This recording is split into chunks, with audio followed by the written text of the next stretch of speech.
Olá, esse é o Review Quadriláteros. A gente vai falar hoje aqui sobre um posicionamento da Panini no mercado que foi muito bem-vindo para mim, que é exatamente uma compilação de fases de personagens. Ela fazia um pouco isso com aquela biblioteca histórica Marvel, né, coleção histórica Marvel, né, aquele papel offset, uma edição um pouco mais barata, que não era exatamente uma coisa de capa dura para você estar colocando na sua estante, fazendo lombada nem nada desse tipo. E ela tem enveredado por esse lado, mas de uma forma direta, né? A gente tem a coleção histórica Marvel agora que está republicando as histórias da década de 60 em ordem dos seus personagens principais e algumas coisas que foram inclusive aplicadas na DC, Batman Saga, né, Superman Saga, a gente inclusive já falou sobre esse material aqui no canal, e a Panini resolveu, digamos, ampliar o leque. Um desses lançamentos é exatamente a saga do Demolidor.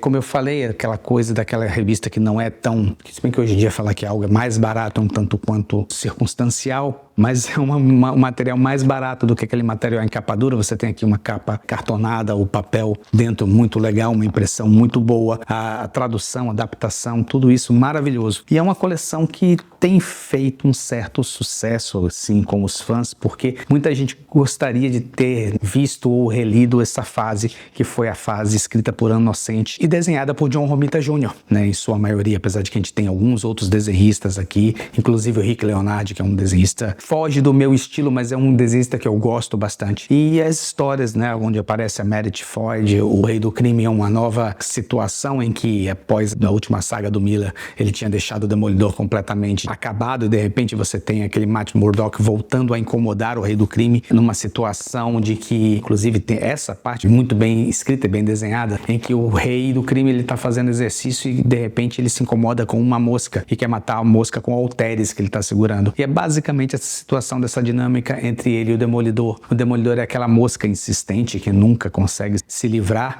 e que ele usa força excessiva de repente para tentar se livrar desse incômodo.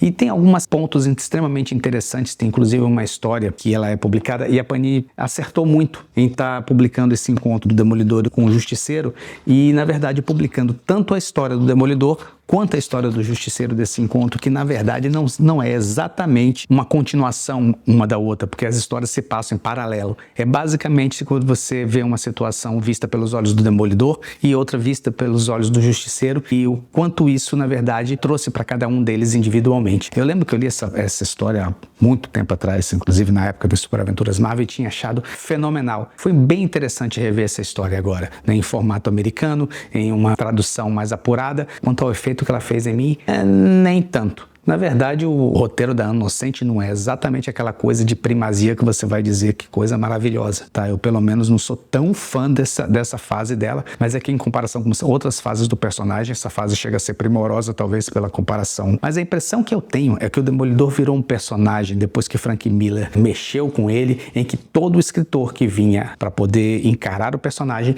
ele se adequaria em uma das duas situações. Ou ele queria fazer uma nova saga de Murdock, em que o Demolidor é completamente arrasado, ou então ele entra no título após alguém ter feito uma saga assim e precisa fazer uma coisa mais leve para trazer de volta. O Demolidor entrou nesse ciclo, digamos, tapas e beijos, né? Ele sobe e desce na forma que ele é encarado. E a Ann Nocenti, o que ela quis foi exatamente fazer uma nova saga de Murdock. Mas a Ann Nocenti não é um Frank Miller dos anos 80. Talvez ela seja um Frank Miller dos anos 2000, mas ela não é um Frank Miller dos anos 80. E o material, apesar de interessante, tem umas partes bem escritas, né? Como eu fiz uma descrição aqui de uma situação, não é exatamente aquele impacto que a gente tem numa saga de Murdock, né, numa morte de Elektra, em todo aquele material do Miller original no personagem. Fica um tanto quanto aquele gosto de uma comida arrequentada, muito bem apresentada na mesa, mas não deixa de ser aquela coisa que você já viu antes.